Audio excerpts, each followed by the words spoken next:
Muchísimas gracias. Muchísimas gracias, queridas amigas, queridos amigos que nos acompañan en esta ocasión.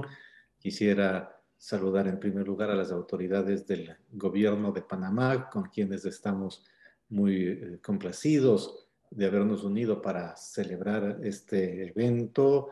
que conmemora el bicentenario de la independencia de uno de los países más de América Latina. Y no hay mejor mecanismo para poder hacer una celebración de este acontecimiento que el conversar, discutir, reflexionar desde una perspectiva histórica que nos va a permitir identificar desde nuestro pasado el presente y al mismo tiempo producir elementos para proyectarnos al futuro varios temas importantes, como por ejemplo la integración regional y como uno de los mecanismos que la acompañan, el multilateralismo. Esto es especialmente crucial para nosotros en la Fundación EULAC, dado que somos un organismo internacional, intergubernamental, cuyo propósito es visibilizar y facilitar las relaciones entre los gobiernos de la Unión Europea y los de América Latina y el Caribe, junto con vincular a estos temas que los gobiernos identifican a las organizaciones y a las personas de las sociedades de las dos regiones y por supuesto vincularlas a ellas, a las personas entre sí también. Para poder abordar en forma conjunta las circunstancias internacionales actuales que nos motivan en la conversación de ahora y los desafíos que ambas regiones tienen que enfrentar ante los muy cambiantes escenarios globales, la Fundación pues se encuentra acompañada con socios que trabajan desde los ámbitos académicos, desde el ámbito gubernamental, por organismos internacionales también, y esto nos permite generar oportunidades y potenciales para fortalecer lo que los jefes de Estado de ambas regiones visualizaron hace más de 10 años, que es esta idea de la asociación estratégica birregional que plantea, o sea, en forma prácticamente automática, el concepto de multilateralismo como la única arquitectura viable, ¿no?, para el trabajo de cooperación entre sociedades y estados desde una perspectiva de valores comunes, de problemas compartidos y de soluciones igualmente comunes. En este caso particular, nosotros queremos agradecer al gobierno de Panamá y particularmente a la Cancillería panameña por la charla que vamos a recibir. Y esto nos recuerda que desde el momento mismo de nuestras independencias, la idea de multilateralismo estuvo siempre articulada al proyecto político de la construcción de nuevas naciones, ¿no? La idea de tener una región integrada que vaya desde los Estados Unidos, que terminaban antes de lo que ahora es el Río Grande en esa época, hasta Tierra del Fuego, ya era vista y el multilateralismo era, pues, si no enunciado exactamente con los mismos términos, era de alguna manera la imagen, la idea, el concepto que inspiraba eventos tan importantes como el Congreso Anfictiónico que Bolívar convocó. ¿Sí? Este congreso que se realizó en Panamá y que es precursor, digamos, del multilateralismo y del integracionismo latinoamericano y del Caribe, es un ejemplo de cómo las naciones de nuestra región, desde sus orígenes, veían en la coordinación y en la cooperación una necesidad de sobrevivencia de esas mismas naciones e incluso de defensa ante la posible riesgo que significaba. De todas maneras, estamos hablando de la segunda década del siglo XIX, del regreso de esta lógica metropolitana que no había terminado de extinguirse en el mundo del siglo XIX. Entonces, la idea de independencia, la idea de autonomía vino acompañada de la idea de un latinoamericanismo, ahora lo llamamos latinoamericanismo, pero de la asociación de las nuevas repúblicas independientes para poder protegerse a sí mismas y para poder emprender actividades y proyectos históricos conjuntos. Tiene lugar este evento en un momento muy importante para nosotros en la Asociación Birregional, que en los últimos años, o más dicho, en las últimas semanas, ha mirado los primeros desplazamientos del alto representante y vicepresidente de la Comisión Europea, encargado de asuntos exteriores, Josep Borrell, hacia América Latina, que es de alguna manera un preludio de lo que va a ser esta cumbre de jefes de Estado de organismos de integración prevista para el 2 de diciembre entre los países latinoamericanos y los países de Europa. Y por otra parte, este evento también para nosotros particularmente tiene la importancia de cerrar las actividades con las cuales hemos estado nosotros celebrando el 10º aniversario de la constitución de esta fundación. De otro lado, la charla a la que estamos asistiendo continúa una relación muy intensa y provechosa establecida con la Embajada de Panamá en Berlín, con la Cancillería panameña, que podría haberse iniciado efectivamente desde el 20 de septiembre incluso del año pasado, cuando organizamos este primer evento que se llamó el Pacto del Bicentenario y cerrando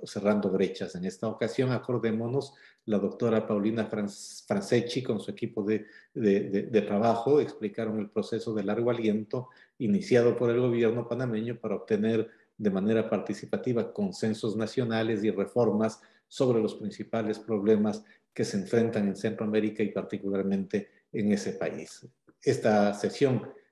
fue parte también de las múltiples actividades, casi 50, que el año pasado se organizaron con las misiones internacionales y consulados desplegados en la ciudad de Hamburgo en el Festival del Otoño Latinoamericano y el Caribe, que es una sucesión de eventos culturales y académicos que todos los años se hacen en esta ciudad, en Alemania, que es además la sede de la Fundación EULAC. Con todos estos antecedentes, estamos seguros y querría señalar que el evento de hoy se continuará el próximo año y que de hecho ya estamos conversando para poder organizar en la misma ciudad de Panamá tan bella una serie de diálogos birregionales a propósito de la relación entre América Latina y Europa y particularmente Centroamérica y concretamente Panamá en temas tales como la recuperación verde, la transición digital, la cohesión social, el espacio común de educación superior, que son temas que todos compartimos. Con estos antecedentes quisiera felicitar y que aprovechemos mucho este evento y dar paso al mensaje de la canciller Erika Moines, a quien envío un cordial saludo en nombre de la organización internacional que es la Fundación EULAC. Muchas gracias. Buenos días y buenas tardes a quienes nos reunimos hoy a ambos lados del Atlántico, gracias a la tecnología, pero también por la voluntad política de fomentar las relaciones interregionales en el importante ámbito de las ideas. Análisis como el que hoy favorecemos junto a la Fundación EULAC suponen un esfuerzo académico e intelectual necesario, en ocasiones postergado por el frenético ritmo de nuestras responsabilidades cotidianas. Y aunque confiamos en iniciativas novedosas para resolver los problemas de hoy, la revisión del pasado también puede inspirar el debate y el intercambio franco y bien intencionado en búsqueda de propuestas concertadas con las que construir un mejor y más equilibrado orden internacional. Europa y América, encontradas y desencontradas, comparten una vocación de integración y asociación, muchas veces enmendada, que considero responde a la intención liberadora de preservar la paz tan duramente alcanzada.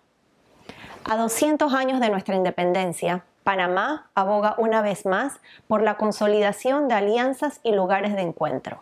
tanto físicos como conceptuales, donde recuperar los fundamentados de nuestra historia común y de natural continuidad de una de la otra. En Panamá, punto geográfico del inicio de la globalización, con la instalación de la Ruta del Pacífico, excepcional canal interoceánico y puente natural entre las Américas, se gestó el primer Congreso Continental y Visionario para organizar fuertes y soberanos los gobiernos del Nuevo Mundo.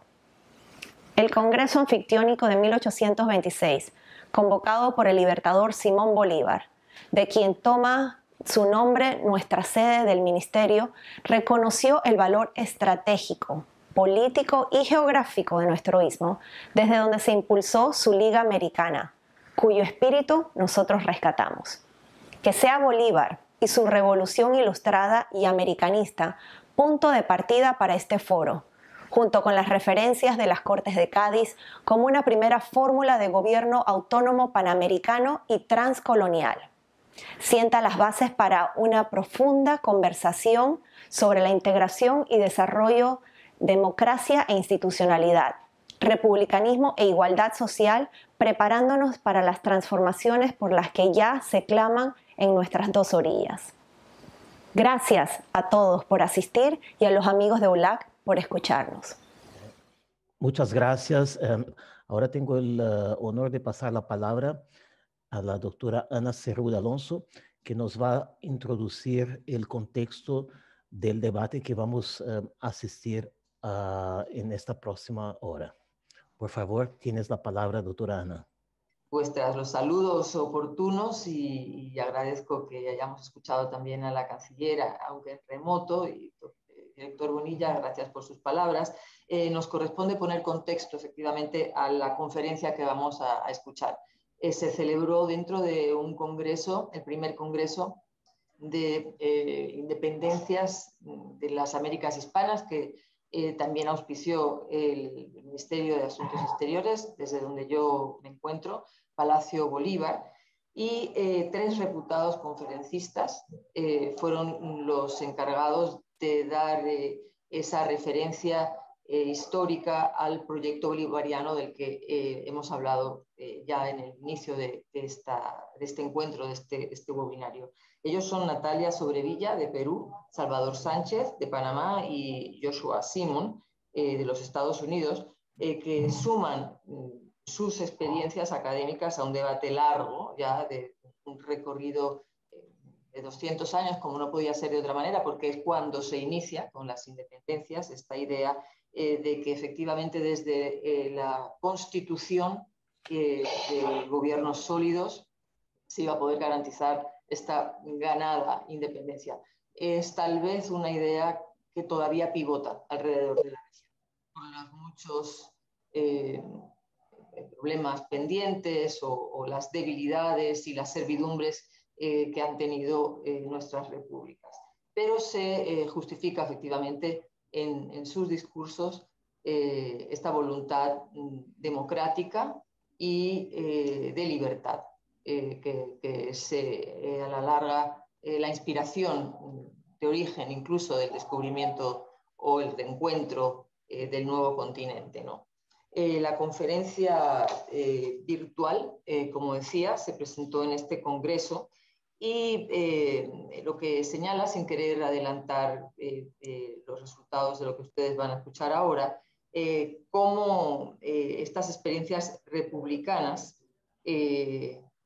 son todavía proyectos vivos en los que vale la pena reflexionar. Y siendo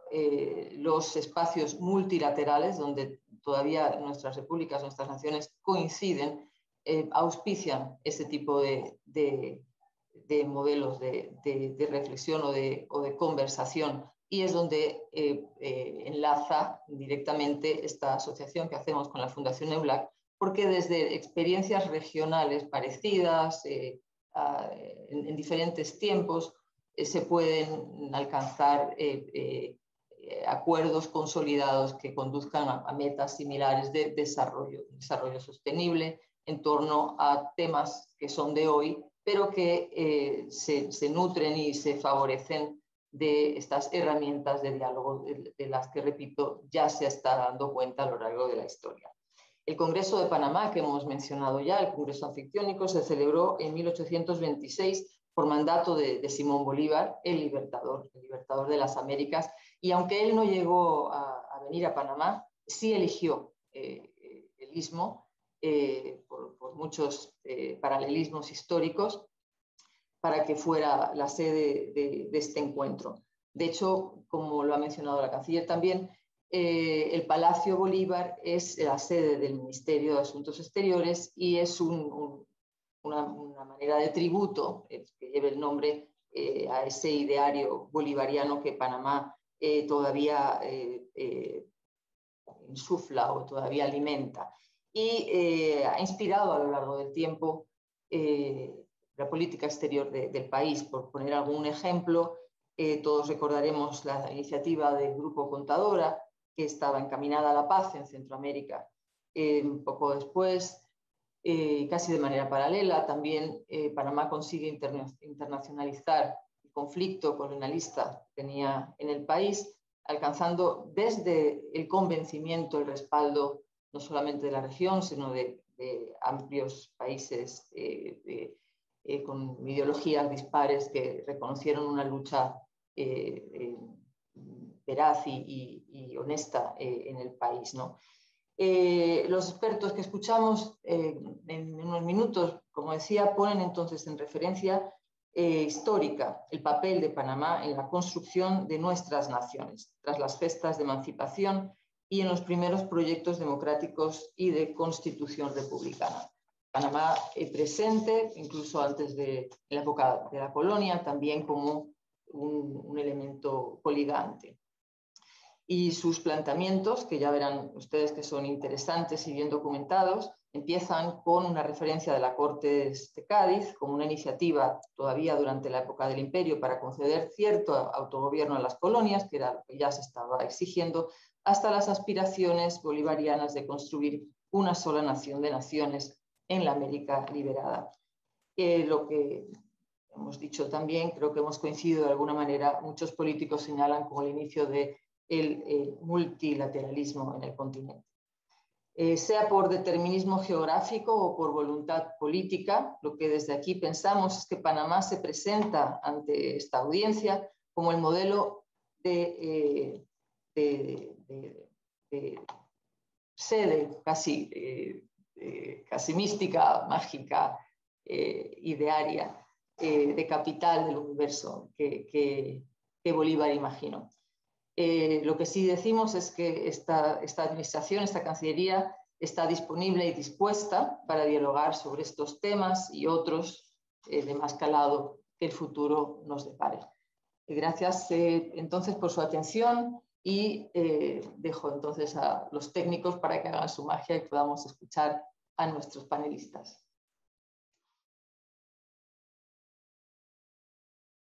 La temática que yo quiero abordar se refiere a la política y elecciones durante ese inicio del siglo XIX, en el que vamos a concentrarnos en las elecciones a diputados, tanto en el periodo constitucional de la historia panameña que denominamos periodo español, y que gira en torno a la convocatoria y a la aplicación de la Constitución de Cádiz. Pero también hacer algunas referencias a los primeros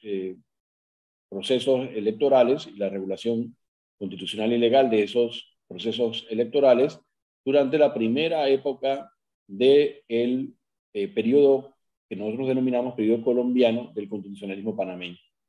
Hay que recordar para el público que la República de Panamá se independiza de España efectivamente en 1821, pero se integra casi inmediatamente a Colombia hasta una unión que se mantuvo hasta 1903, cuando adquiere plenamente pues, su estatus como país independiente, con las salvedades que por supuesto giran en torno también a la situación de la soberanía limitada de Panamá a causa de los tratados del Canal de Panamá, etc. Volviendo al punto que nos atañe, en el periodo español, decíamos, el constitucionalismo panameño empieza por obra de la convocatoria a las instancias que España ofrece a partir de la crisis atlántica. Sabemos, por supuesto, que se desata esa crisis atlántica con la invasión napoleónica de la península ibérica, pero que tiene una repercusión en todo el continente americano a partir de las reacciones que los criollos y las autoridades españolas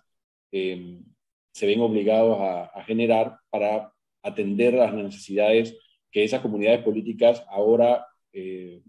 enfrentadas a la situación nueva deben proporcionar para atender a los asuntos de esas comunidades. Y concretamente, la primera de esas intervenciones se gira en torno a la Junta Central Gubernativa, que busca llenar parte del vacío político que se da en la península a partir del secuestro de Fernando VII por parte de los ejércitos napoleónicos y la lucha que en España se conoce como Guerra de la Independencia y que enfrenta a los españoles a los franceses. En ese caso hay una convocatoria inicial a la participación en la Junta Central Gubernativa que se activa en todas partes y que en Panamá también tiene se da la oportunidad de contribuir al proceso de representación en la Junta Central Gubernativa. Sin embargo, esa junta se disuelve antes de que puedan concurrir los delegados que son designados, en este caso por Nueva Granada, en un proceso en el que Panamá participa como parte de Nueva Granada, aunque el candidato que aporta a Panamá no termina siendo el elegido finalmente por los neogranadinos. En estos momentos, por supuesto, también concurren los hechos bélicos relacionados con las luchas que en América se realizan para desatar el lazo con las autoridades españolas, y se sabe perfectamente que es muy desigual la evolución de la participación y de la aplicación posterior de la Constitución de Cádiz en suelo americano, precisamente porque muchas partes del territorio americano se van a encontrar en manos de independentistas que ya no persiguen la reforma del régimen político español, sino que buscan romper claramente los vínculos con la península. Pero Panamá es precisamente de los casos en los que ese vínculo con España se mantiene inalterado hasta 1821 y participa plenamente del proceso de transformación del régimen político español, que significa el proceso de Cádiz. Así que vamos a ver que se participa en la elección a los diputados constituyentes. El diputado Ortiz y Gálvez representa a Panamá en ese caso, y posteriormente también se elegirán varias veces el diputado a las Cortes Ordinarias, es decir, como el legislador ordinario de parte de Panamá. Incluso en el año 1821, en la víspera de la separación, que como todos saben ocurrió el 28 de noviembre, precisamente lo explica así por lo menos el doctor Castillero Calvo en su último libro, 1821, como una forma también de aparentar que se mantenían las situaciones de normalidad y que no había ningún intento de romper con la legitimidad que aportaba en ese momento la Constitución de Cádiz a la vida política en Panamá. Pero el primero de los diputados ordinarios fue el diputado Cabarcas, que para los efectos es muy interesante estudiar ese caso por los litigios de orden electoral que se producen durante la elección y a continuación, porque hay diversos bandos que disputan no tanto la elección como un proceso que estaba previsto justamente para suplir la representación de Panamá en las Cortes, sino porque no se habían, según esos adversarios a la elección de Cabarcas, no se habían cumplido las normas que la Constitución disponía. Y los argumentos sobre la elección de Cabarcas como un proceso viciado son esenciales a la comprensión de Panamá como parte de la unidad política española, porque tienen que ver, por una parte, aspectos que técnicamente son relevantes, como el censo utilizado para determinar que Panamá tenía efectivamente derecho a un diputado en las Cortes españolas, pero también otros relacionados con el sufragio activo. Recordemos que acá el procedimiento para la elección de los diputados no es uno de sufragio universal masculino en una votación directa, sino que existen procesos previos de elección de electores en los que es muy determinante participar de las condiciones que autorizan a ser elector en estos procesos electorales. Y ya de por sí la Constitución de Cádiz tenía una semilla de discordia que en sociedades diversas como la panameña ya en su momento tenían posibilidades de desembocar en conflictos agudos como ocurrió en el caso de la elección de Cabarcas. Y nos referimos aquí puntualmente al derecho que se tiene como nacional español, y en ese sentido la Constitución de Cádiz fue amplia, vamos a decir, entre comillas, generosa, pero en el ejercicio de los derechos políticos fue restrictiva. De tal manera que a los denominados descendientes de originarios de África se les restringía el derecho a la participación política. Y en ese punto ocurrió que al menos 2 de los electores que votaron por Cabarcas en su primera elección como diputado a las Cortes de Cádiz, según los adversarios de la elección de Cabarcas, caían dentro de esa calidad y por tanto no pudieron haber votado a favor de Cabarcas, haciendo de la votación de Cabarcas un proceso viciado. Eso generó todo tipo de litigios en el seno de la institucionalidad española y reviste parte también del proceso en el que la Constitución de Cádiz se convierte, por una parte, en un dinamizador y un transformador de la cultura política hacia la modernidad, por supuesto, que significaba el constitucionalismo, pero al mismo tiempo señalando con muchísima claridad sus limitaciones en el sentido de su cobertura de los derechos sobre quiénes, hasta quiénes podía alcanzar su supuesto, bueno, no su supuesto no, pero su liberalismo hasta dónde alcanzaba. Y creemos ciertamente que eso es un elemento importante porque se introduce en el debate político y sin duda formó parte de las reflexiones que durante el tiempo que funcionó la Constitución de Cádiz y la terminación de la relación con España en 1821 formó la conciencia política de los panameños de la época. Abandono aquí el tema puntual de las elecciones que tuvieron lugar bajo el régimen de Cádiz, que incluyen la de los ayuntamientos constitucionales y la diputación provincial, que se eligió finalmente en 1821 luego de muchos esfuerzos de los diputados panameños para que se aprobara un cuerpo, entre comillas, representativo interno de la provincia, del Istmo de Panamá para efectos de sus normas interiores, que evidentemente es la semilla también de un autonomismo político que luego tendrá concreción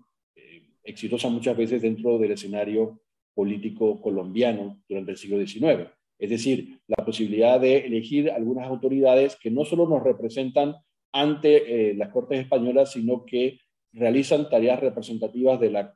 comunidad en su conjunto, del Istmo de Panamá, para efecto de toma de decisiones y por supuesto, transformando mucho de lo que hasta ese momento era la institucionalidad en términos de participación de los ciudadanos en la toma de decisiones que les competían, que le eran relevantes. Durante el periodo colombiano, el régimen legislativo o el diseño del órgano legislativo era fundamentalmente bicameral. En ese punto lo vamos a ver en la mayor parte de la historia colombiana. Ese es el régimen que ha sido típico, aunque no lo fue siempre. Y por supuesto, a principios del siglo XIX, interesa ver cómo se garantiza ese sufragio activo para integrar los legislativos sucesivos que se dio a sí misma Colombia. Y en este caso podemos ver cómo nuevamente el aspecto de la restricción al derecho al sufragio aparece, aunque las características no son ya de tipo racial, esas limitaciones, sino que se refieren a aspectos como la edad, como los ingresos, ese tipo de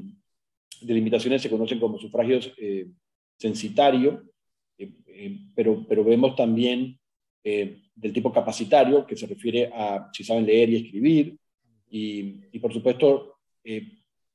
con mayor o menor énfasis a lo largo del tiempo, vamos a ver las obligaciones de estar vinculado con el terreno que se representa, con el territorio que se representa. Es verdad que muchas veces el tema de los ingresos también, y como también el tema de saber leer y escribir, oculta otras explicaciones, porque a través del tema de los ingresos y el tema de la formación, de la educación, se excluye simultáneamente a grandes poblaciones que ya de por sí estaban excluidas por razones de otro tipo, pero que acá están invisibilizadas, digamos, esas exclusiones, con la explicación de los ingresos, del pago de impuestos, de la capacidad económica, o del saber leer y escribir. En términos de lo que son los mecanismos electorales propiamente dichos, predomina, como ocurría también durante el breve periodo constitucional español, las elecciones indirectas. No es que a lo largo del siglo XIX no haya habido experiencias también de elección directa, pero claramente predomina, en este caso, por ejemplo, cuando vemos la situación en el Senado, las elecciones indirectas. Y son indirectas, inclusive pueden llegar a ser de tercer grado, que lo hace realmente muy distante la elección entre el sufragante original y finalmente el elegido para ocupar el cargo de elección popular, y con más frecuencia la elección a 2 grados, con asambleas de electores que procedían a tomar las decisiones finales sobre quiénes representaban a los pobladores. Esa situación también se observa en las cámaras de representación, en la Cámara de Representantes, lo que nosotros llamaríamos de diputados, en las cuales también ocurre que hay un periodo de elección directa, pero con mucha frecuencia se hace a 2 grados. Y resulta interesante rescatar aquí el punto de que en el caso de las elecciones directas, forman parte de un cambio de época realmente. Aquí, en términos de la historia constitucional panameña, la Constitución de 1853 colombiana fue un parteaguas, efectivamente, porque da paso a una variedad de federalismo incipiente, en la cual provincias panameñas como la de Chiriquí, como Azuero, como Panamá van a tener constituciones propias y que son un paso hacia el federalismo que implicará la creación del Estado Federal de Panamá en 1855. Pero ese contexto de más democracia, que va de la mano del voto directo, que va de la mano de incluso el sufragio universal masculino, no es lo que corresponde a la primera época, que es mucho más del constitucionalismo panameño y colombiano, sino que es mucho más restringido. Para nosotros esa primera época tiene además unas características especiales, porque durante ella se producen frecuentemente intentos de separar a Panamá de Colombia. Y se puede explicar la mitigación en la ocurrencia de esos episodios independentistas precisamente por la apertura que se produce a partir de 1853 con la creación de estructuras de autogobierno cada vez más robustas y sólidas, en las que Panamá adquiere un espacio para su autorregulación, y también, cabría decirlo, por los estímulos en contrario de la secesión, y concretamente el tratado que firma Colombia con Estados Unidos para garantizar la soberanía de Colombia sobre el istmo de Panamá y la seguridad de la vía de tránsito. Pero bueno, volviendo al tema estrictamente electoral, para nosotros es importante rescatar que incluso en esos periodos los diseños electorales van a estar marcados por fórmulas que nosotros heredaremos a principios del siglo XX, porque la experiencia electoral colombiana será parte del legado de Colombia a Panamá cuando nos independizamos en 1903, y las prácticas políticas abarcarán también parte de la experiencia electoral. En ese punto vemos cómo la evolución del voto organizado a través de circunscripciones plurinominales o circunscripciones uninominales, de la mayoría simple en las circunscripciones uninominales, en el caso ya al final del siglo XIX, en el caso de la regeneración, estarán presentes también de alguna manera como parte de ese legado para los panameños a principios del siglo XX. Y básicamente para el periodo de inicios del siglo XIX al que nos he estado refiriendo, vale la pena rescatar la experiencia concreta del Estado del Istmo, que fue el periodo de independencia más largo durante esa primera mitad del siglo XIX, en el que también los propios panameños, cuando se da la constitución del Estado del Istmo, reproducen el esquema restrictivo de la participación política. En ese punto vemos cómo los sufragantes, es decir, el votante básico con el cual que elige a su vez a los electores, tienen un perfil muy restringido. Varón mayor de 21 años, hasta ahí bastante típico para la época, las condiciones de saber leer y escribir, aunque también como en Colombia, postergadas a una época en la que se cree que ya va a haber un poco más de cuerpo electoral capaz de leer y escribir, la prohibición de ser esclavo, que puede resultar un poco extraña, pero la esclavitud se suprime en toda Colombia con carácter definitivo a mitad del siglo XIX, con lo cual todavía aquí podía caber este tipo de observaciones. La exclusión de los soldados de las posibilidades del sufragio, etc. Vemos ahí pues, justamente muchas restricciones, lo cual reduce ampliamente las posibilidades de participación en el torneo electoral. Y luego, a su vez, los electores también tienen restricciones de todo tipo. Con esto, yo quisiera terminar una breve reflexión, sencillamente indicando que las elecciones están vinculadas a la democracia, pero pueden haber elecciones sin democracia, y que la experiencia electoral panameña durante el siglo XIX es una de experimentación, de aprendizaje con los procesos electorales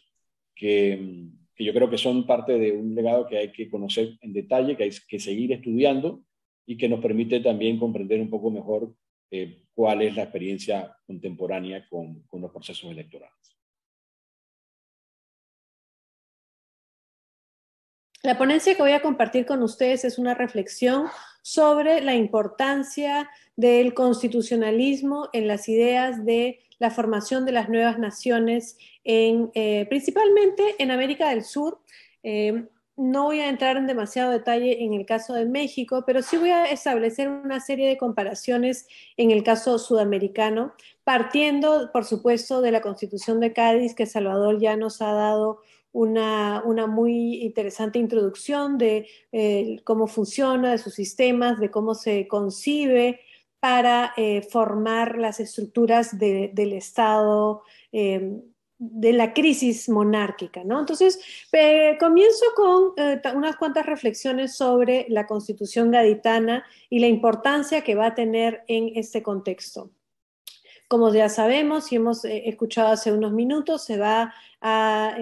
dar en un contexto muy particular, muy especial, que va a ser durante el momento en que Fernando VII ha sido tomado por las tropas napoleónicas. Él no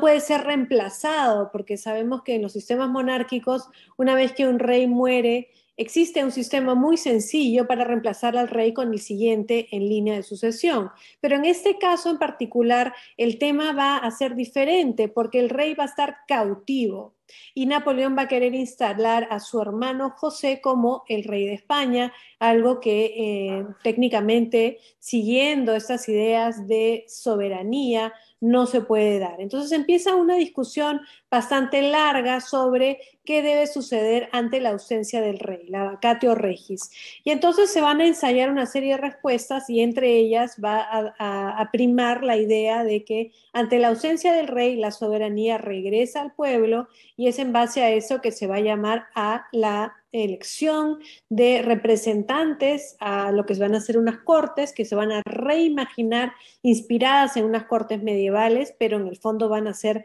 de un sistema moderno. Ahora, si comparamos este sistema constitucional gaditano, que va a ser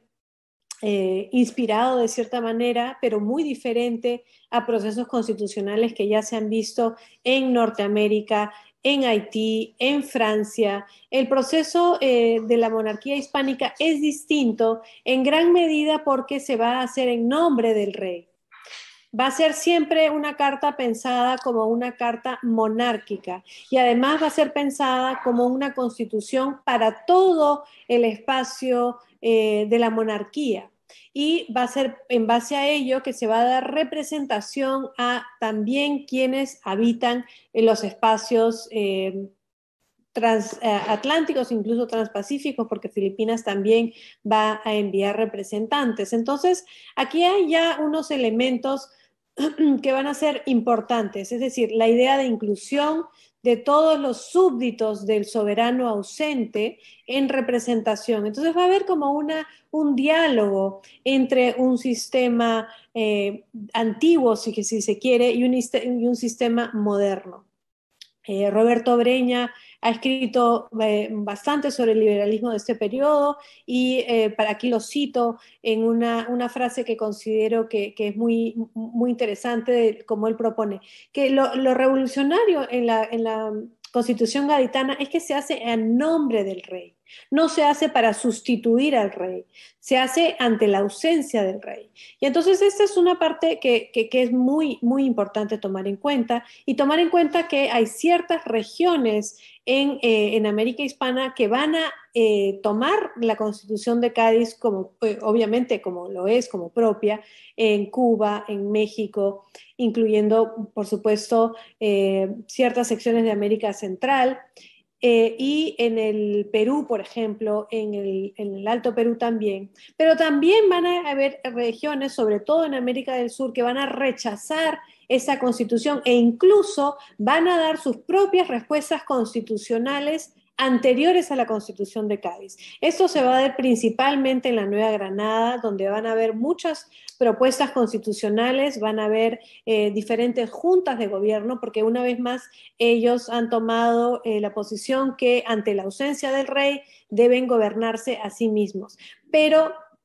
la respuesta constitucional va a ser muy importante. Más al sur del continente no se van a dar ese mismo tipo de respuestas constitucionales. No se va a dar una respuesta constitucional en el Río de la Plata, por ejemplo, donde se va a mantener lo que se conoce como la máscara de Fernando, la máscara fernandina, en que la Junta de Gobierno de Buenos Aires va a decir que está actuando en nombre del rey ausente. Pero tampoco van a implementar la Constitución de Cádiz. En Chile va a suceder algo semejante pero diferente, porque eventualmente en Chile ellos van a dar una propia carta constitucional que va a ser adaptada, pero lo que los chilenos consideran en ese momento es que ellos deben ser un reino autónomo, que si bien deben ser parte de la monarquía hispánica en ese momento, que ya tienen su propia junta, van a dar una respuesta también con un ensayo de cierta manera constitucional, y esto va a inspirar al virrey desde Lima a enviar a un ejército y terminar con esta propuesta chilena que va a ser totalmente desestimada después de la batalla de Rancagua en el 2014-15. En Venezuela vamos a ver una de las respuestas más claras por la independencia temprana. Tenemos en Venezuela 1811 ya una primera propuesta de república federal de Venezuela, inspirada en la Constitución norteamericana, lo que se conoce como un primer intento de crear un sistema para una independencia completa. Obviamente sabemos que los procesos son mucho más complejos. La Constitución de Cádiz no va a tener una vida muy larga, incluso en los lugares donde sí se va a poner en práctica, el caso de Perú, México, Centroamérica, Cuba. Pero con el regreso de Fernando VII, la Constitución va a salir de discusión, se va a abrogar, va a desaparecer, y el rey va a tomar para sí mismo la posición de que él como rey tiene que ser un rey absoluto. Entonces, en este momento se va a llevar a cabo lo que se conoce como la Reconquista, el caso en el norte del continente suramericano, tenemos la expedición de Pablo Morillo, tenemos una serie de intervenciones muy fuertes, una guerra muy intensa que se va a dar en los años 2015, 16, 17, y vamos a ver los nuevos movimientos por tratar de conseguir una independencia en esta región. En el sur del continente, la respuesta va a ser bastante diferente. Vamos a tener que en 1816, en el Congreso de Tucumán, se va a declarar finalmente la independencia de las Provincias Unidas de América del Sur. Y vemos que en este proyecto de las Provincias Unidas de América del Sur hay una idea de una región mucho más amplia, y que se deja abierta la posibilidad de que todas las provincias que quieren incorporarse a esa nueva unión podrán hacerlo. Y en parte es por ello y por otros motivos más que no se logra conseguir una respuesta constitucional. Se hacen intentos de forjar constituciones. Una vez más, Marcela Ternavasio ha escrito sobre esto, inspirados en la Constitución de Cádiz, pero como les mencioné hace un momento, sin haberla aplicado en esta región, tratan y proponen algunas ideas de unión, pero existen diferentes visiones de cómo debe ser esta unión. Existe además lo que se conoce como la Liga Federal o la Liga de los Pueblos Libres, que está en contraposición a esta propuesta de la Unión de las Provincias Unidas de América del Sur. Entonces, aquí también entra mucho a tallar si es que la respuesta debe ser con una constitución de un sistema y una nación unitaria, o una federación o confederación de provincias o naciones. Y entonces, inspirados en discusiones con la Carta de los Estados Unidos, inspirados en discusiones con la Carta Gaditana, con diferentes constituciones francesas, se van a ir ensayando propuestas, pero en el Río de la Plata ninguna de esas propuestas va a ser exitosa, y lo que vamos a ver más bien es un conflicto muy intenso entre las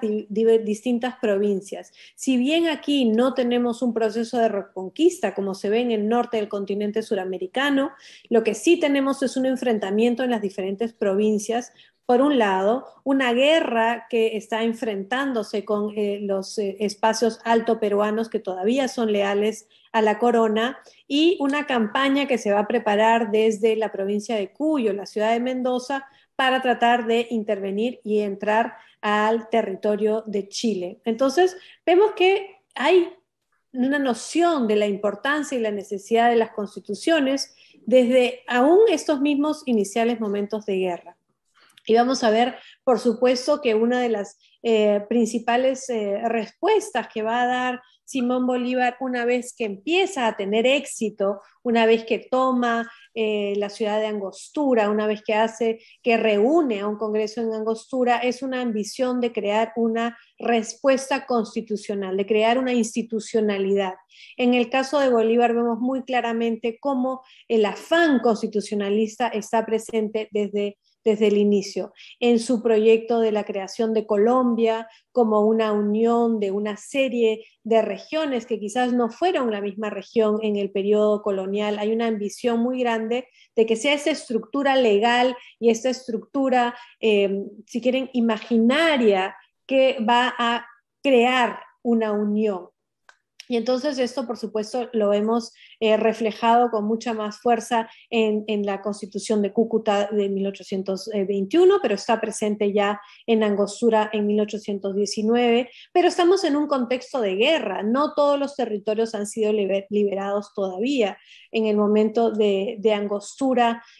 todavía es un momento muy, muy inicial. La batalla de Carabobo no se va a dar hasta 1821, entonces estamos todavía en un escenario de guerra, y donde vemos a Bolívar imaginar e intentar utilizar estos elementos para crear una unión. Y podemos ver, si comparamos las experiencias del norte del continente con el sur del continente, donde tenemos dos virreinatos que son nuevos, si se quiere, en comparación a los virreinatos más antiguos de México y de Perú,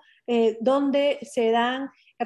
ensayan respuestas similares de unión de provincias, donde lo que se está tratando de encontrar es una respuesta ante este regreso de la soberanía a los espacios más pequeños, los ayuntamientos, las ciudades, las provincias, y la unión entre ellas. No es una coincidencia que tengamos varias propuestas de Provincias Unidas. Tenemos las Provincias Unidas de Nueva Granada, las Provincias Unidas de Sudamérica, las Provincias Unidas de América Central también. Y entonces vemos que este es un modelo que se va a ensayar principalmente en estas regiones, con una ambición de que la ley y la estructura legal sirva como base para poder pensar, imaginar y llevar adelante un proyecto de un nuevo arreglo. Es decir, si nosotros pensamos desde las naciones que tenemos hoy y ya las tomamos como un hecho concluido, no podemos ver que en ese momento quienes están actuando están siendo inspirados por lo que ellos conocen, pero sin saber cuál va a ser el desenlace. Entonces vemos precisamente a Bolívar apostar de una manera muy fuerte en esta respuesta constitucional. En casos, por ejemplo, en el caso de Perú, que paso muy rápidamente a glosar, San Martín es exitoso en su campaña sobre Chile, se declara la independencia de la República de Chile en 1818, no se va a dar una constitución inicialmente en el año 18, pero se va a llamar ya a representantes y se va a empezar a discutir, y van a existir varias respuestas constitucionales en los primeros años de la República de Chile, y de la misma manera, una vez que llega al Perú San Martín a enfrentarse en una guerra con quienes todavía se mantienen leales a la corona, su primer instinto no es buscar una constitución. San Martín ha vivido de manera muy intensa el conflicto en el Río de la Plata y no está convencido que ese sea el momento para discutir una constitución. Entonces, lo que hace llegando al Perú es establece lo que él llama un protectorado, que es un gobierno llevado por los militares y por él mismo, donde él toma todo el poder a su mando, toma el poder ejecutivo y el poder legislativo, dejando solamente el poder judicial separado de su persona. Y San Martín trata de crear un espacio de discusión en la llamada sociedad patriótica, donde él además propone que lo que él considera, San Martín considera la mejor opción de independencia para el Perú será una monarquía constitucional, una respuesta que también se ha intentado en México, que en México se va mucho más adelante. Como les digo, no voy a entrar en muchos detalles, pero por supuesto la respuesta mexicana con Iturbide es la de una monarquía constitucional, y esto es lo mismo que pretende San Martín para el Perú, pero en el Perú se decide que esto no debe ser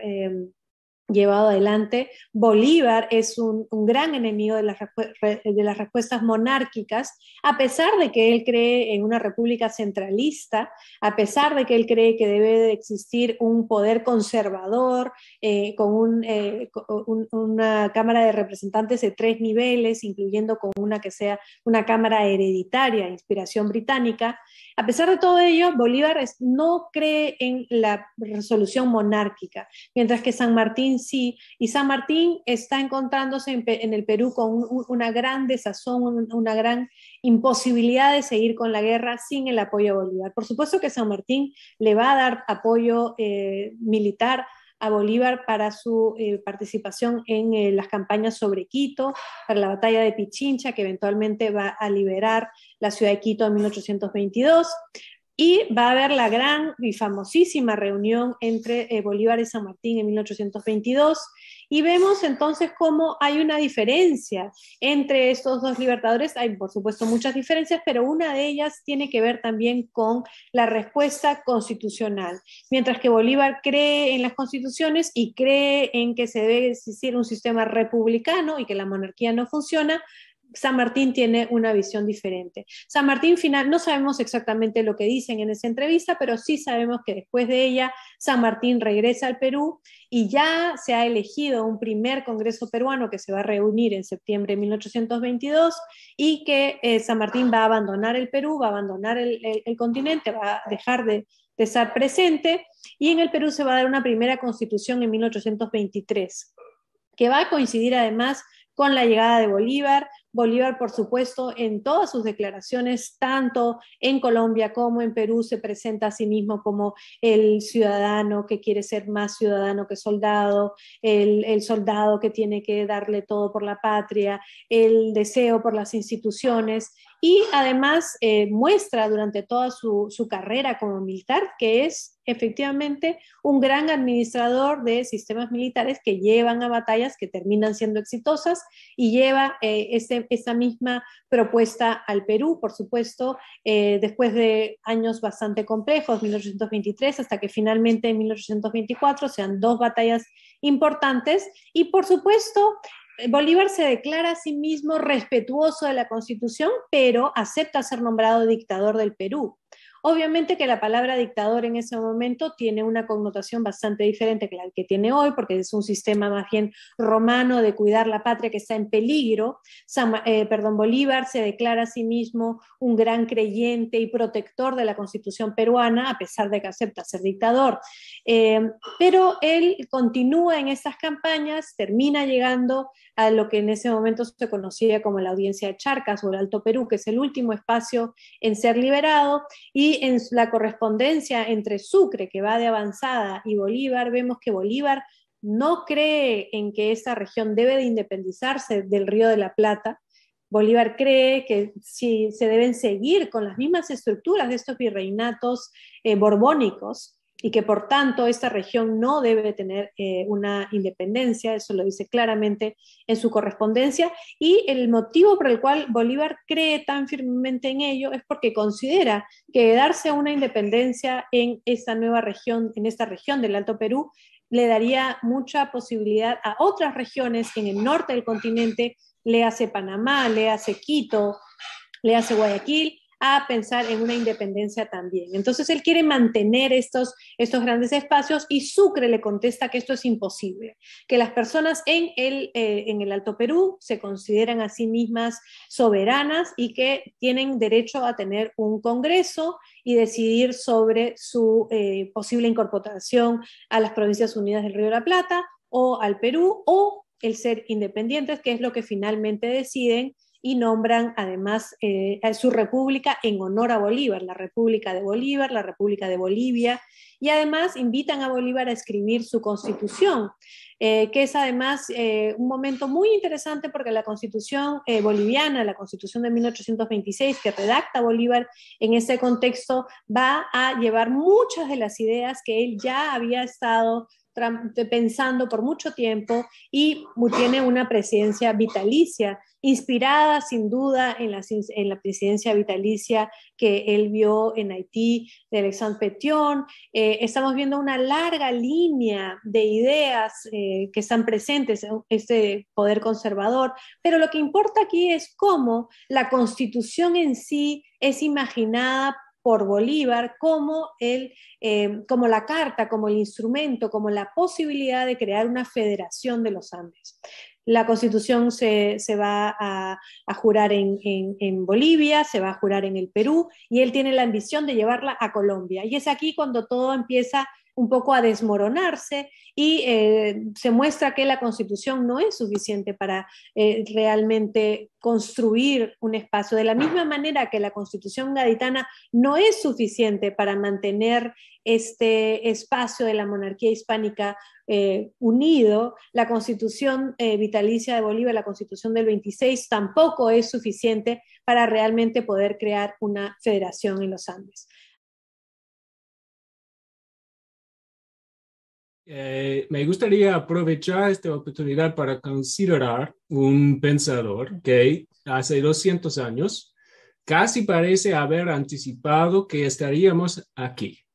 En 1824, Simón Bolívar afirmó que si el mundo hubiese de elegir su capital, el Istmo de Panamá sería el señalado para este augusto destino, colocado como está en el centro del globo, viendo por una parte el Asia y por la otra el África y la Europa. Bueno, quizás esta afirmación ya sea demasiado familiar por los panameños aquí, pero puedo decir que en las ocasiones en que la he presentado a audiencias en otras partes de las Américas o en Europa, suscita cierta sorpresa y aún más escepticismo. Nadie, por supuesto, llega a negar la importancia de Panamá, pero el centro del globo, la capital del mundo, no sé. Pero Bolívar no fue el primero en considerar el Istmo de Panamá de esta manera. El conquistador español Vasco Núñez de Balboa cayó de rodillas cuando vio el Océano Pacífico desde la cima de una montaña panameña en 1513.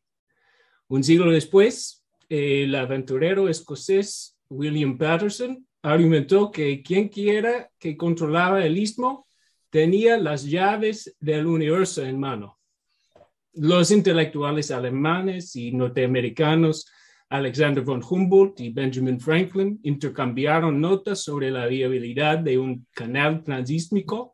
que, en palabras del primero, de Humboldt, inmortalizaría a su constructor como un servidor de los intereses de la humanidad. Pero, incluso en este contexto, se destaca la visión de Bolívar para Panamá. Mientras que sus predecesores vislumbraron el valor económico y específicamente comercial del istmo, Bolívar vio el potencial político, o más bien geopolítico. El istmo era fundamental para su visión del orden internacional que las independencias americanas podían y debían crear. Era el lugar ideal, o podríamos decir providencial, para un congreso anfictiónico en que los plenipotenciarios de las Américas cumplieran con este deber histórico mundial. Dijo, el día en que nuestros plenipotenciarios hagan el canje de sus poderes, se fijará en la historia diplomática de la América una época inmortal. Cuando, después de 100 siglos, la posteridad busque el origen de nuestro derecho público y recuerden los pactos que consolidaron su destino, registrará con respecto a los protocolos del Istmo. En él encontrará el plan de las primeras alianzas que trazarán la marcha de nuestras relaciones con el universo, que será entonces el Istmo de Corinto comparado con el de Panamá. Aquí, como vemos, Bolívar mira simultáneamente hacia adelante y hacia atrás. La única forma de expresar lo que podría ser el Congreso de Panamá 100 siglos en el futuro era por analogía con un predecesor 22 siglos en el pasado. El Istmo de Corinto fue el lugar de reunión de la Liga Helénica, convocada a instancias de Felipe II de Macedonia y encargada de mantener la paz entre las ciudades-estados de Grecia para que pudieran mantener de manera más efectiva su independencia de Persia y al mismo tiempo expandirse de manera más efectiva sus territorios en Asia Menor, dominada en el momento por los persas. Bolívar estaba tan cautivado con este ejemplo histórico que tomó prestado un término griego, anfictioni, para describir el congreso que se proponía reunir en Panamá. Los paralelos eran claros. Su ímpetu principal, como para los helenos, fue consolidar la independencia de Hispanoamérica de España. Como Felipe II, creía que para mantenerse libres, las repúblicas hispanoamericanas tendrían que expandirse, avanzando a las islas de Cuba, Hispaniola y Puerto Rico. Probablemente Bolívar no anticipó un tercer paralelo, que su anfictionia se desharía en parte por la ambición trágica y la tentación de métodos autoritarios a que Bolívar mismo sucumbió. como la Liga Helénica sucumbió a Alejandro el Magno. Pero esos referentes y paralelos históricos son fascinantes, pero también son, creo, un señuelo que puede llevarnos a malinterpretar a Bolívar y al Congreso de Panamá. Demasiados intérpretes, creo, han seguido este ejemplo y han llegado a la conclusión que el Congreso Anfictiónico fue una institución resucitada del pasado. Sugieren que Bolívar, como Maquiavelo en su famoso Carta a Vettori, quiso ponerse la túnica del antiguo embajador para entrar en las cortes de gobernantes que habían muerto hacía mucho tiempo. Pero esta interpretación no captura bien el tono y el propósito de las repetidas referencias de Bolívar a la Anfictionia griega antigua o igualmente al gran diseño de Luque de Soli y la paz perpetua del abate de Saint-Pierre. Recuerde la pregunta que termina el pasaje que acabo de leer. ¿Qué será entonces el Istmo de Corinto comparado con el de Panamá? Al convocar el Congreso de Panamá, Bolívar no pretendía resucitar, sino superar, avanzar, crear un orden internacional dentro del Nuevo Mundo que mejoraría y eventualmente reemplazaría el orden internacional prevaleciente pero obsoleto del Viejo Mundo. Esta fue una ambición que compartió con varios de sus contemporáneos. Más próximo, el venezolano Andrés Bello y el peruano Juan Egaña, quienes hicieron sus carreras en Chile. Bello, en varias obras compuestas en los mismos años en que las invitaciones de Bolívar al Congreso de Panamá, comparó la situación de la América española en los primeros años de su independencia con la de Europa después de la caída del Imperio Romano.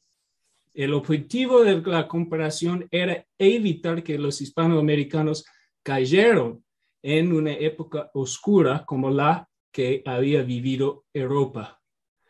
cuando la ausencia de conexiones imperiales condujo a una ruptura de comunicación continental, conflictos frecuentes y regresiones artísticas, científicas y morales. Bello no apoyaba el proyecto de Bolívar, pero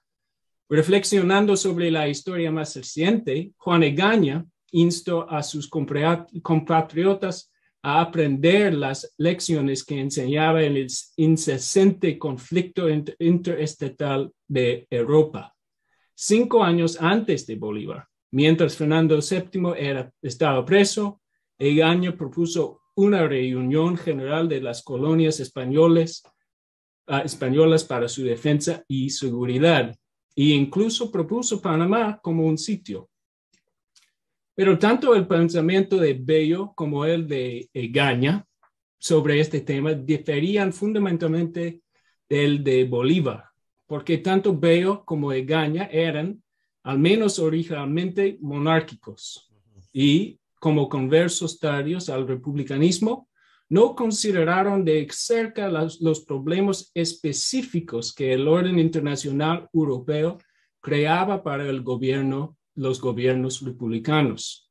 En este sentido, creo, podemos encontrar precedentes más cercanos del pensamiento de Bolívar, más lejos de Bolívar mismo, precisamente en los Estados Unidos. Y aquí debo decir, me aparto del relato del historiador Germán de la Reza, quien consideró la máxima autoridad en el Congreso de Panamá y en cuya labor me he apoyado en esta charla hasta este momento. De la Reza remonta los orígenes del modelo bolivariano a la Anfictionia griega a través del Duque de Soli, el abate de Saint-Pierre y Rousseau, pero niega que Bolívar haya sido influenciado por los autores de los ensayos federalistas, John Jay, Alexander Hamilton y James Madison. Insiste, y creo con razón, que Bolívar no pretendía que el Congreso de Panamá serviría como un primer paso hacia la creación de un Estado federal hispanoamericano análogo a el estructurado por la Constitución de los Estados Unidos. Pero creo que aquí de la Reza pasa por alto una característica importante del argumento en el federalista, especialmente los números 6 a 8. Allí, Hamilton conecta el orden internacional con la estabilidad del gobierno republicano, describiendo un círculo vicioso que ha afligido a Europa durante siglos. Los estados vecinos, argumenta, siempre que conserven la prerrogativa soberana de declararse la guerra entre sí, tienen que estar constantemente preparados para repeler los ataques. Para estar preparados necesitan grandes ejércitos permanentes, una armada eficaz, amplias fortificaciones, etc. Estas cosas cuestan dinero, mucho dinero, y por lo que la amenaza de guerra y el costo de prepararse para la guerra obliga a los estados a cobrar impuestos en sus poblaciones. Pero por eso necesitan grandes burocracias, recaudadores de impuestos, fuerzas policiales. Estas cosas también cuestan dinero y además de aumentar la cuenta, desplazan constantemente y en ocasiones suprimen activamente a los votantes, al pueblo, de su papel en el gobierno republicano. Los militares, la burocracia, la policía ascienden a la autoridad política y el pueblo vitorea, o al menos no objeta, porque temen más la invasión externa que aprecian la libertad republicana. Por lo tanto, sostiene Hamilton, para mantener un gobierno republicano estable, debe eliminar no solo la guerra entre sí, sino también la amenaza de guerra. Debes alejar la política internacional del estado de naturaleza, someter las relaciones internacionales al orden institucional. El fracaso de Europa en hacerlo fue una razón, sino la razón porque las repúblicas europeas eran tan efímeras. Pero en las Américas, el fin del imperialismo europeo ofreció una oportunidad para corregir este error, para construir sobre los cimientos del propio imperio un orden internacional capaz de sostener a las repúblicas. Creo que esto es lo que Bolívar quiso decir cuando escribió que es tiempo ya de que los intereses y las relaciones que unen entre sí a las repúblicas americanas, antes colonias españolas, tengan un base fundamental que eternice, si es posible, la duración de estos gobiernos.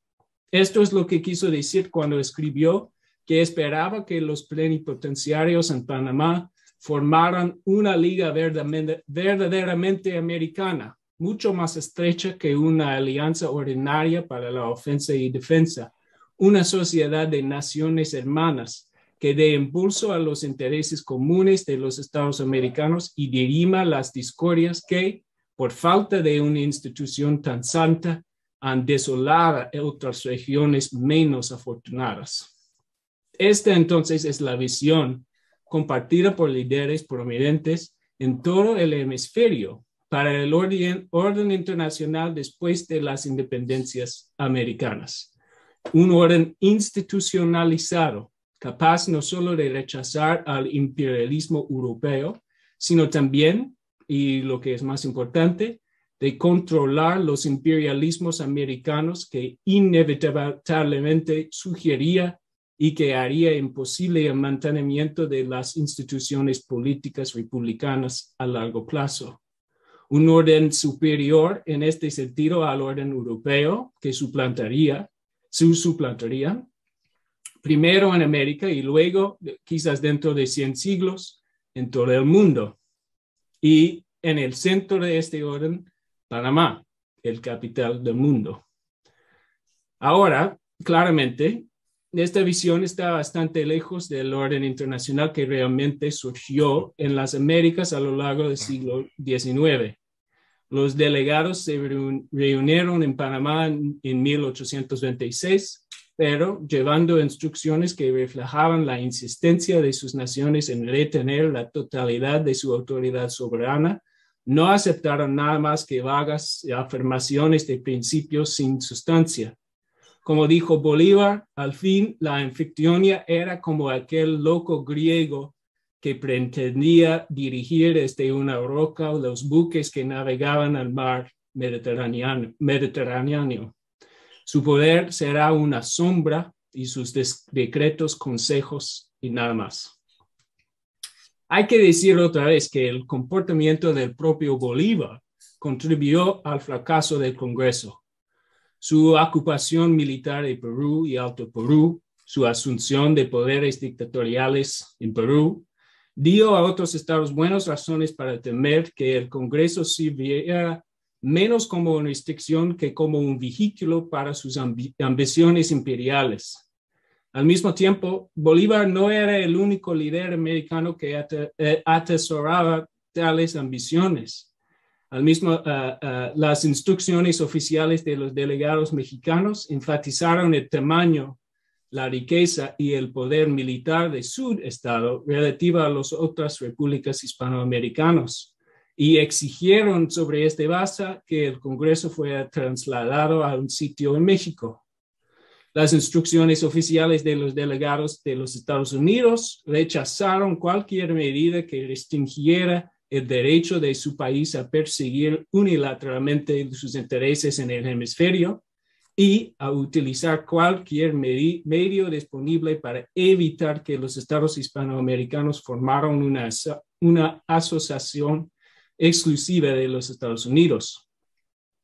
Las Provincias Unidas del Río de la Plata se negaron a enviar delegados, prefiriendo dedicar sus recursos a una guerra expansionista con su vecino Brasil. Este último conflicto, junto con los sucesivos entre Chile, Perú y Bolivia, entre México y Centroamérica, entre Estados Unidos y México, confirmaban las predicciones de Bolívar sobre el destino que correría el continente americano por falta de una institución tan santa como el Congreso anfictiónico. Estos conflictos y la amenaza constante de conflicto interestatal y los deudas contraídos en el curso de estos conflictos no fueron la única causa de la inestabilidad de las instituciones repúblicas en las Américas, pero como ha demostrado el sociólogo Miguel Centeno, fueron un factor contribuyente. En el mismo sentido, no podemos decir con certeza que el éxito del Congreso de Panamá hubiera impedido el ascenso de los Estados Unidos como imperio, como hegemón hemisférico, pero es un contrafáctico que vale la pena considerar. Al mínimo, podemos argumentar que hasta el día de hoy, la falta de instituciones internacionales con capacidad de hacer cumplir las obligaciones de los tratados internacionales para arbitrar disputas, definir intereses comunes y, sobre todo, otorgar a los estados, o sean fuertes o débiles, ricos o pobres, negros, blancos, indígenas o mestizos, la igualdad ante la ley que legitima la propia ley. La falta de instituciones así es un obstáculo y quizás el obstáculo principal al el manejo eficaz de esta pandemia global en que vivimos y para a la implementación de medidas eficaces para detener y revertir el calentamiento global y para la consolidación de gobiernos democráticos en las Américas y alrededor del mundo. Por eso, creo que vale la pena recordar en este bicentenario del Congreso Anfictiónico las ideas que lo animaron y los factores que causaban su fallecimiento. ¿Podemos hoy imaginar una orden internacional en que Panamá sirve como el capital del mundo? ¿Por qué no? Bueno, muchas gracias a todos y a todas que hicieron posible la exhibición de este debate muy interesante y que hizo una reflexión histórica y también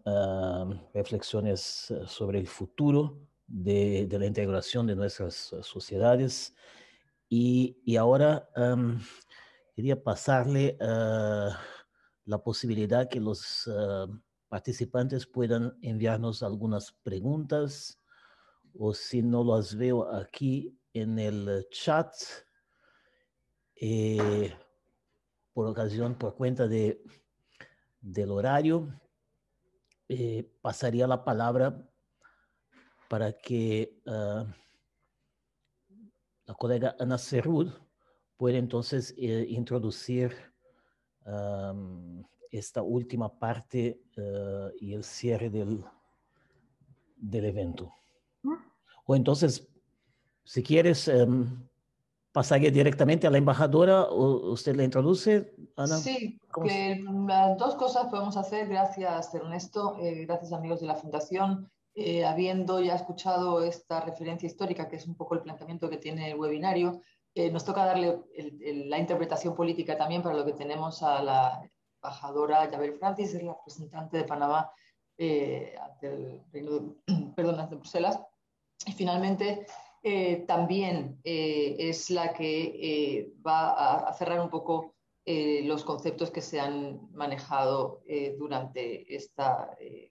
conversación virtual, pero abierta, que queremos recordar, recuperaremos dentro del programa de foros y seminarios de la Fundación EULAC el año que empieza. Gracias, embajadora. Gracias, Ana. En primer lugar, quisiera agradecer a la Fundación EULAC y a nuestro estimado amigo director Adrián Bonilla por la colaboración para llevar a cabo este seminario virtual, e igualmente a nuestros panelistas de lujo, que nos han permitido disfrutar de un recorrido histórico de las iniciativas que sirvieron de base para la identidad de nuestros pueblos y de nuestra región, en un ejercicio que nos permite hacer esa transición a cuestionarnos hacia dónde conducen estos elementos, esta identidad frente a la compleja situación por la que atravesamos. Hemos escuchado cómo Panamá, a lo largo de su historia, ha tenido un papel fundamental para el encuentro de nuestra región, que permita consensos y el acercamiento de posiciones que ayuden al crecimiento de nuestros países, tanto individualmente como dentro de un contexto regional armónico y fortalecido. Este es uno de los momentos en la historia donde el multilateralismo es imprescindible para hacer frente de manera sostenible a los grandes retos que estamos confrontando y tomar lecciones de esta historia para evolucionar con una democracia participativa y reinventarnos de acuerdo a la crisis y los contextos temporales. Así como en su momento los movimientos constitucionalistas o las gestas independentistas en la región durante el siglo XIX dibujaron nuestro ser de hoy, sin lugar a duda nuestras acciones presentes o la ausencia de ellas definirán el futuro inmediato de nuestros países. La crisis sanitaria actual, que ha puesto en evidencia profundas carencias y distorsiones en los niveles de desarrollo, debe tener seguida la capacidad de poner un servicio como oportunidad de representar los aspectos que más influyen en el desarrollo y en el bienestar ciudadano, garantizando un entorno más solidario, ecológicamente responsable, sostenible y garante de una cohesión social. De esta crisis, ningún país será capaz de recuperarse en forma aislada, por lo menos no de forma eficiente y sostenible a largo plazo, en un mundo altamente interdependiente y conectado. Será un conjunto de colaboraciones, de apoyos, decisiones coordinadas las que permitan evolucionar y continuar con los puntos comunes de la agenda internacional. No es una tarea fácil. Por un lado, continuar con los procesos propios, nacionales, de recuperación y protección de nuestros ciudadanos, y por el otro, fortalecer las relaciones multilaterales, regionales y bilaterales, asumiendo la responsabilidad de posicionar a la región latinoamericana y caribeña como un actor relevante en el periodo pospandémico y de recuperación. Esta crisis se prevé más larga y más profunda de lo esperado, lo que conllevará a que la recuperación sea igualmente más demorada. A su par, los temas críticos de la agenda conjunta internacional, como el cambio climático, el desarrollo humano, la erradicación de la pobreza, la equidad de género, respeto a nuestros pueblos originarios y tantos otros temas de la agenda que no pueden ser desatendidos y que en igual medida definen las condiciones de vida de nuestros pueblos y nuestra interacción internacional. Estos 200 años de evolución en nuestros afianzamientos como naciones y habiendo integrado el multilateralismo como eje de nuestra política exterior, permiten hacer un par de reflexiones finales como imprescindibles en la ruta propuesta. Participar y relacionar. Nuestra región tiene una voz valiente, valiosa, que tiene que aportar y presentarlos a la comunidad internacional. Es fundamental la participación proactiva en los foros multilaterales, en los cuales se están definiendo las acciones y las condiciones que regularán los temas cruciales para nuestras economías y nuestras sociedades. Desde esa plataforma multilateral, recordar el objetivo histórico de los orígenes del constitucionalismo y de la institucionalidad, lo cual brinda certeza a las acciones y a las relaciones entre partes. Esta idea, trasladada al contexto multilateral, es una de las más necesarias, entendida como la consecución de elementos institucionales y compromisos que sean una base común que nos permitan asentar la confianza en nuestras relaciones internacionales, tan importante en los tiempos que vivimos. Promover espacios de coordinación política, evitando los errores del pasado y tomando nota de los aprendizajes que ha dejado la experiencia. Toca ser proactivos y responder con mayor coordinación, solidaridad y compromiso mediante planes a largo plazo que apuesten estratégicamente a operar y colaborar en una comunidad internacional y con otros bloques regionales. Finalmente, entendiendo de dónde venimos y la fortaleza de las acciones conjuntas, priorizar e implementar las acciones que ya hemos identificado en nuestra región y que son esenciales para la recuperación y desarrollo. Apostar a la educación, al comercio, la inversión sostenible, al apoyo a la producción, al fortalecimiento de los sistemas sanitarios, a la innovación y la tecnología con la digitalización. Para este fin, fortalecer las relaciones y alianzas que construyan y empoderen a nuestros países dentro de marcos de respeto mutuo y que presenten sinergias y visiones conjuntas y que hagan viable la consecución de esas metas conjuntas. Esta misma semana celebramos la reunión de gobernadores de la Fundación EULAC con una clara visión birregional, en este caso América Latina, el Caribe y la Unión Europea, de promover acciones conjuntas que aporten valor en una cadena de elementos fundamentales para el desarrollo y el avance de una agenda común. Panamá ratifica su visión de país con una vocación y una responsabilidad de visión y servicio a la comunidad internacional, uniendo fortalezas y generando alianzas desde nuestra posición geográfica, pero indudablemente desde nuestra historia y nuestra identidad. En nombre de la señora canciller Erika Moines y del Ministerio de Relaciones Exteriores de Panamá, agradecemos su participación. Por nuestra parte, damos el evento por concluido y paso quizás la palabra a Ana para un cierre final. Muchas gracias, embajadora. No sé si me toca como anfitriones que son los de la Fundación, pero no quiero evitar la oportunidad de hacer un aplauso en representación de la audiencia. Yo creo que está muy bien hilada estas conclusiones, este cierre, y recoge nuestra voluntad, repito, para poder retomar este tema a futuro desde la óptica de las dos regiones que con intereses de integración similares apuestan por relaciones que sean constructivas en el mundo que viene.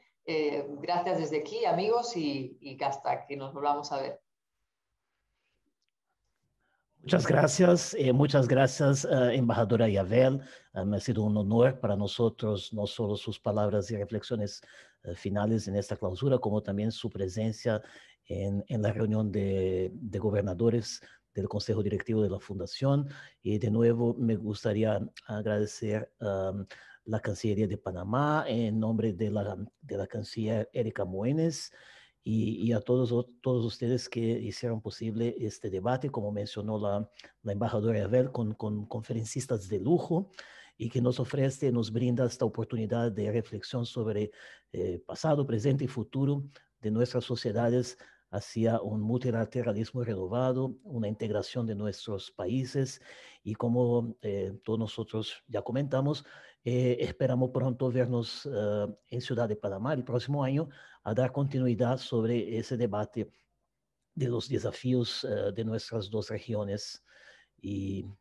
por eso doy por terminada entonces la sesión de hoy. Y no sé si el director Adrián Bonilla quiere decir algo más. No, solamente agradecer de nuevo la producción de este evento de la mayor importancia por el tema, por el bicentenario y por contribuir de este modo pues a la realización de esta serie de encuentros que desde la Fundación EULAC promovemos. Entonces, muchas gracias a la Cancillería y al Gobierno de Panamá por esta